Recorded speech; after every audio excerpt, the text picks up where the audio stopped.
जब कोई बात बिगड़ जाए, जब कोई मुश्किल पड़ जाए, तुम देना साथ मेरा ओ हमनवा। न कोई है न कोई था जिंदगी में तुम्हारे सिवा, तुम देना साथ मेरा ओ हमनवा। This is my personal and private things. I think private को प्राइवेट ही रहना चाहिए, उसके बारे में बोलना मेरे ख्याल में बहुत हो चुका है कंट्रोवर्सी। मैं ये समझता हूँ कि उनको फॉलो करना कोई बुरी बात नहीं है, लेकिन काफी हद तक इस बारे में मैं बहुत खुश हूँ सोच के कि मुझे किसी एक लेजेंड के साथ मुझे तुलना किया जाता है हमेशा। वेस्टर्न जो सिंगर्स होते हैं ना, पॉपुलर्स, जैसे माइकल जैक्सन, कोई भी एल्विस, जो ये लोग का जो ड्रेसेस है, ये लोग में बहुत तारीफ करते थे। हमने हमेशा देखा कि बहुत वो लोग बहुत इंटरेस्टेड हैं कि अरे माइकल जैक्सन फलाना ड्रेस, अरे क्या उसका गेटअप, क्या ये। तो मैंने सोचा कि भाई इंडियन लोग क्यों नहीं कर पाएंगे।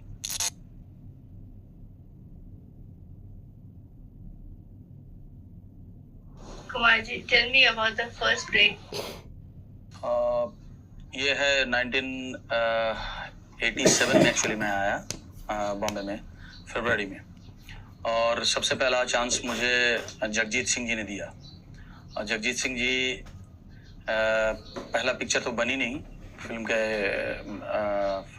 कुछ स्मिता पाटिल जी उसके हीरोइन थी, और जगजीत सिंह का म्यूजिक था, और वो पिक्चर बनी नहीं, लेकिन वो मेरा पहला गाना था, आंधियां पिक्चर का नाम है। दीदी आप आशिकी ने आपको कितना हेल्प कोई भी करा? नहीं, इधर बैठना आशिकी पड़ता से नीचे आशिकी जाकर गाने तो बहुत पूरा पॉपुलर मस्जिद हुए थे। आशिकी के गाने एक्चुअली, आशिकी से पहले की बात थोड़ा सा आपको बता देना जरूरी है, क्योंकि पहला ब्रेक मुझे जो मिला था चांस के बाद, वो है प्रकाश मेहरा जी और अपना कल्याण जी भाई, आनंद जी भाई, कौन है अभी? जादूगर फिल्म के लिए ड्राइवर कौन है नाम? शेखर। अमिताभ जी के लिए प्रेजेंट किया था मैंने फर्स्ट टाइम। तो वो पिक्चर तो फ्लॉप हुई, लेकिन मेरे को बहुत फायदा हुआ उसमें। मुझे एक ब्रेक मिल गया, इंडस्ट्री में सबको मालूम पड़ गया कि भाई कोई सिंगर आया कुमार सानू बोल के, ये है। और इसके बाद आया थोड़ा बहुत हिट जो आया, जीना तेरी करेंगे, तेरे हम है सनम, ये गाना। और इस गाने से थोड़ा सा पॉपुलैरिटी मिलने के बाद गुलशन कुमार ने सोचा कि भाई कुमार सानू से एक रिस्क लेके देखते हैं।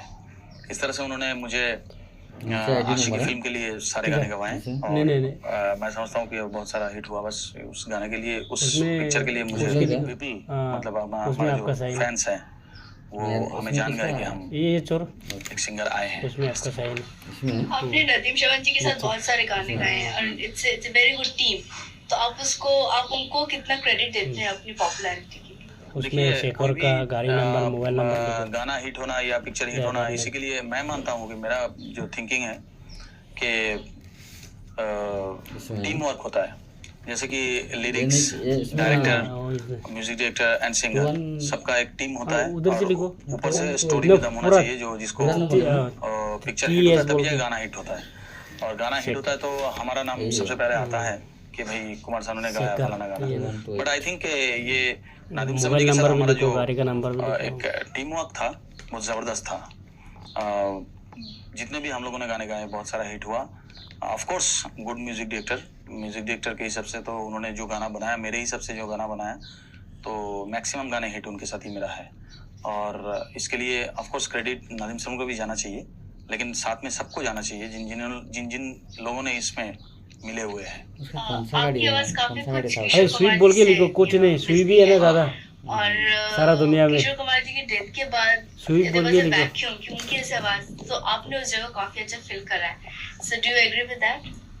देखिए मोबाइल नंबर, गाड़ी नंबर करके मैं इंडस्ट्री में आए हैं, नेम उतना ही लिखो, देखने का गाना मैं गाता ज्यादा था। वो लोग बाकी मालूम नहीं मुझे, दूसरा वाला ऊपर वाला ने मुझे आवाज भी उनके जैसा थोड़ा बहुत दिया है।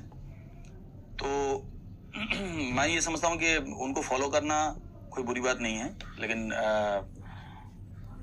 काफी हद तक इस बारे में मैं बहुत खुश हूँ सोच के कि मुझे किसी एक लेजेंड के साथ मुझे तुलना किया जाता है हमेशा। But I think he is Kishore Kumar, whatever it is, Kishore Kumar, Mohammed Rafi साहब, जैसे मुकेश जी, ये लोग तो लेजेंड ही हैं। हम उनके बराबरी तो नहीं करेंगे और नहीं सोचूंगा भी इस तरह से, लेकिन ये कहूंगा कि जरूर मैं उनको फॉलो करके आया और वो जहाँ है वहाँ मैं पहुँचने का कोशिश कर रहा हूँ, लेकिन पता नहीं होगा कि नहीं। किशोर कुमार जिसकी आवाज से आपकी आवाज बहुत ही मैच करती है, I mean you think that like that, मगर तो फिर यॉडलिंग आपने जो उनकी मतलब स्पेशलिटी थी वो आपने अभी तक कोई सी गाने नहीं, बहुत किया आपने सुना नहीं होगा। अभी हाल ही में एक गाना था याराना में, उस गाने को पता नहीं वो लोग पिक्चराइज नहीं किया, अच्छा हुआ कि पिक्चराइज नहीं किया, मुझे बचा दिया उन लोगों ने कि पिक्चर बहुत बुरी तरह से पिट गई।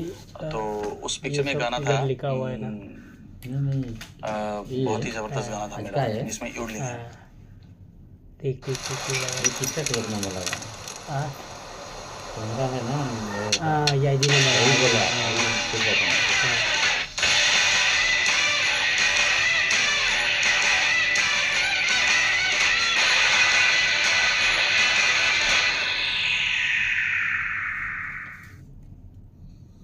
आप कैलकाटा से Bombay, when did you come to Bombay, tell me about. मैं बोला 87 में मैं आया था फरवरी में, और आके बस होटल में गाना शुरू किया। चेंबूर में प्रीति रेस्टोरेंट करके एक रेस्टोरेंट है जिसमें अशोक सेठ हम लोग बोलते थे। एवर ग्रेटफुल कि उन्होंने मुझे कुछ एडवांस भी दिया था, एक छोटा सा घर किराया में लेने के लिए।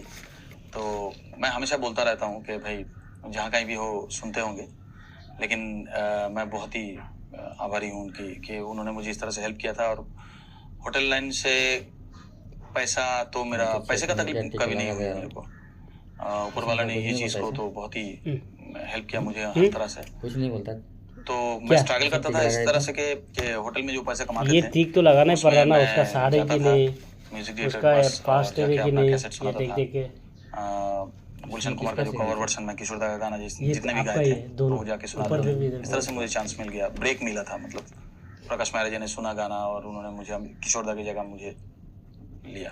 आप अपने किसी फैमिली बैकग्राउंड के बारे में देखिए, this is my personal private things. I think private को प्राइवेट ही रहना चाहिए, उसके बारे में एसएसटी बोल के लिखो, बहुत S controversy. Double S T, about your ये जैसे लिखे सॉरी, लिखो। मैं साला वो टेंशन में हूँ। अच्छा सॉरी, नो प्रॉब्लम। ड्राइवर करने फैमिली बैकग्राउंड जिसको कहते हैं, actually I am basically from musical family. मेरा पिताजी जो हैं प्योर क्लासिकल टीचर भी हैं, कंपोजर भी हैं इन बंगाल।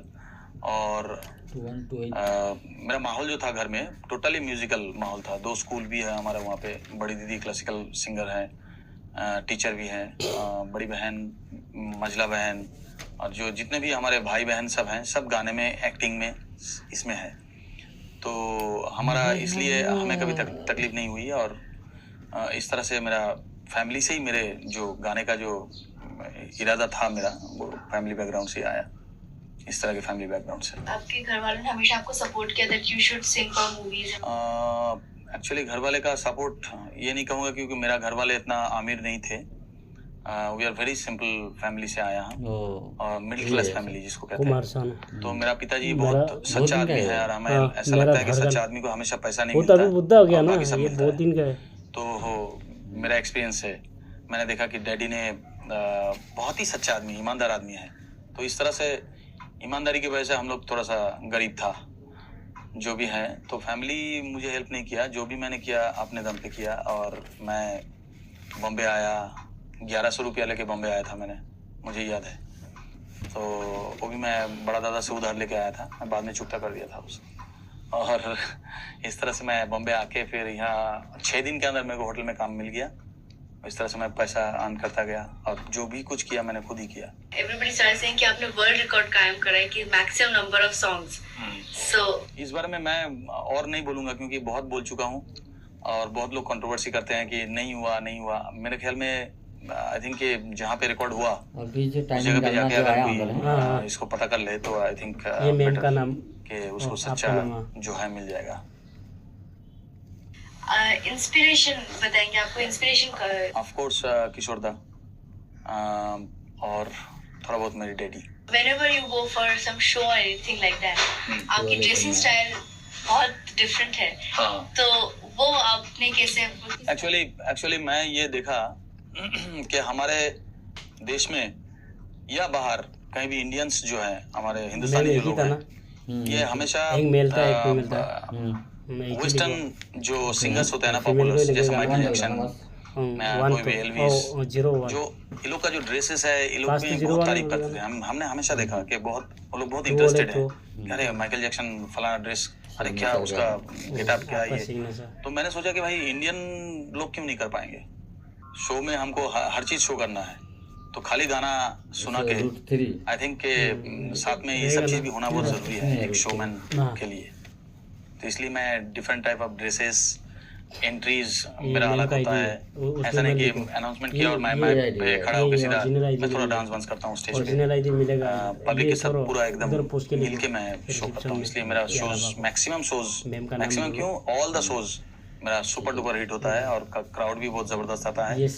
मैं बहुत कितना टाइम गाड़ी में उठ के इसलिए मैं ड्रेस अप एंड एवरीथिंग करता हूँ। 10 बजे यहाँ पे प्राइवेट एल्बम्स के बारे में आप क्या कहना चाहेंगे? प्राइवेट एल्बम्स अभी मेरा एक नशा रिलीज हुआ था गजल अभी एक नजराना करके रिलीज हुआ। Very good response and everything. Pop number में मैं मुझे इतना खास पसंद नहीं है पॉप नंबर। मैं इंडियन जो बेसिक जो म्यूजिक है जो मेलोडियस जो हमारा संस्कृति है हमारा जो कल्चर है हमारा जो म्यूजिक है इंडियन म्यूजिक मैं उसमें रहना पसंद करता हूँ। तो इसलिए मैं पॉप एल्बम अभी तक किया नहीं और मुझे ऐसा कोई इरादा भी नहीं है। मैं सोच रहा हूँ कि मेरा फैंस का रिक्वेस्ट आता है कि आप क्यों नहीं करते तो मैं ऐसा कुछ सोचूंगा तो बताऊंगा जरूर।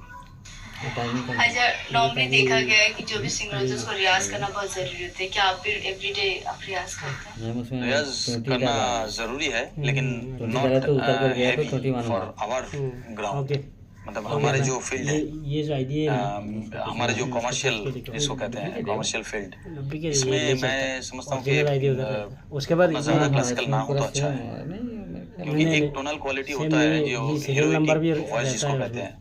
तो मेरे ख्याल में टोनल क्वालिटी थोड़ा सा फर्क हो जाता है ज्यादा रियाज करने में। आई थिंक फॉर फीमेल लिखेगा ना आप किधर गया था फीमेल के लिए जितना भी वो रियाज करे अच्छा रहेगा। जेंट्स के लिए आई थिंक टोनल क्वालिटी में थोड़ा मार खाता है लोग।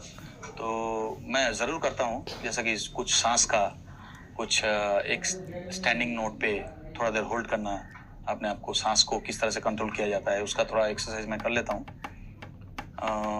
बस दैट्स ऑल। बाकी तो मेरे को मुझे फुर्सत नहीं मिलता कि मैं सुबह बैठ के करूँ क्योंकि रात को लेट नाइट सोना रिकॉर्डिंग करके आके फिर नेक्स्ट डे मॉर्निंग उठना बड़ा मुश्किल हो जाता है। मैं यूजुअली 9:30 9 बजे 9:30 बजे तक नींद से उठता हूँ। उठ के बस 11 बजे तक मेरे को निकल जाना पड़ता है रिकॉर्डिंग के लिए।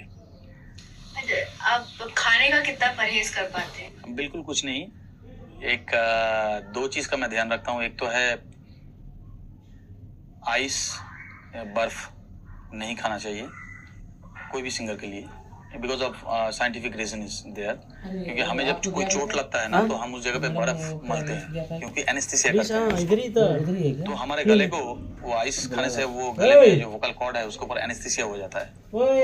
उसकी वजह से कॉर्ड में बहुत तकलीफ होता है। वो नहीं खाना चाहिए। ठंडा कोई भी चीज पीना नहीं चाहिए और बाकी एवरीथिंग खाना चाहिए। आई थिंक सीरियल नंबर अभी बोलो। एवरीथिंग खट्टा है दही ये तो बहुत अच्छा है सिंगर के लिए बहुत ही जबरदस्त है। खट्टा में विटामिन सी है दही में भी वही और vitamin C for throat is very good. I think हर सिंगर को इसको करना चाहिए। 97 आप काफी शुरू से कंट्रोवर्शियल रहे हैं about your family and things like that. What can you say about Narapalli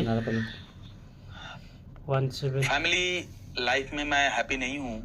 17 जिस तरह से मैं मेरे लाइफ को 17 जिस तरह से मेरे लाइफ में रोमांस मैंने चाहा उस तरह से रोमांस मुझे मिला नहीं। शायद इसलिए मेरा गाना इतना रोमांटिक होता है। मैं जो रोमांस कर नहीं पाया उसको मैं गाने में डालता हूँ।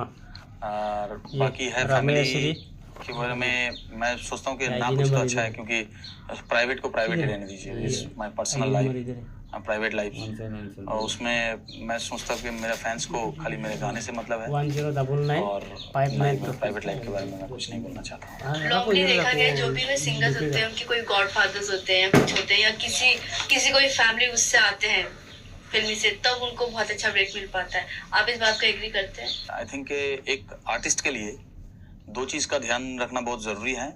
जो न्यू कमर्स है उनके लिए भी मेरा ये कहना है, आप जरा सुन लेना, कि पहली बात तो यह है कि पेशेंस, धीरज बहुत जरूरी है एक आर्टिस्ट के लिए, कलाकार के लिए। क्योंकि जब तक आपका टाइम नहीं आएगा या आपका समय नहीं आएगा तब तक आप कुछ नहीं बन पाएंगे। कुछ भी नहीं तो वेट, नहीं जस्ट पेशेंस, ये पिका भी तो पिका भी ना आपका तरफ है ना। दूसरी बात यह है हो कि गया। आप इधर ही रख जो दो। काम करने जा रहे हैं उस काम में परफेक्शन बहुत जरूरी है। इसके लिए कोई गॉडफादर की जरूरत नहीं पड़ती। उसको आगे ये रखो। दोनों चीज आपके हाथ में है, यू कैन डू इट। जरा वो लिखेगा ये बुक अच्छा, में। अगर आप सिंगर नहीं बनते तो क्या बनते हैं आप? शायद मैं तबला प्लेयर बन जाता, क्योंकि मैं शुरुआत मेरी जिंदगी में मैं तबला बजाया करते थे और बहुत बचपन से, 8 साल की उम्र से। किधर लगाया वो भी मुझे किसी ने सिखाया नहीं, बाद वो में मेरा लगाएंगे इधर। गॉड गिफ्टेड है। जिधर चला बड़े बड़े जाएगा कॉन्सर्ट में मैंने तबला प्ले किया बड़े बड़े लोगों के साथ। लेकिन इधर जब जाएगा तो तभी लेके जाएंगे। 1979 में मैं गाना शुरू किया। अजय कुमार जी, आजकल इतने लोग बाग गाना को कॉपी करते हैं, अच्छे ओके अच्छे ट्यून्स यार। को लेके एग्जैक्टली वैसे कर देते हैं। आप भी वैसे कुछ गाने गाएंगे, आप उस बात को एग्री करते हैं? आपको मतलब सेटिस्फेक्शन मिलता है कि अगर आप किसी अच्छे गाने को उठा के कॉपी करके? मैं मूवी नहीं देखता हूँ। सेटिस्फेक्शन इसमें मिलता नहीं है, लेकिन मैं हम थोड़ा singers सा मजबूर हैं। इसमें है क्योंकि मैं अगर वो उस गाने को नहीं गाऊं, जैसे कि आप ये भी बोल सकते हैं कि वाल्गर गाना एंड कॉपी सॉन्ग्स, ये totally depends on director, music director and producers. Because वो लोग को दिमाग में ऐसा होता है कि शायद ये गाना बहुत हिट होगा, क्योंकि ये ऑलरेडी हिट है, समझिए पाकिस्तान में हिट है या कोई और कंट्री में हिट है, तो शायद इस तरह से हमारे कंट्री में भी हिट होगा। आई थिंक हमारे देश का जो मेलोडी है उसको लेके अगर करें तो उससे भी ज़्यादा हिट हम दे सकते हैं, हमने दे भी चुके हैं इस तरह से।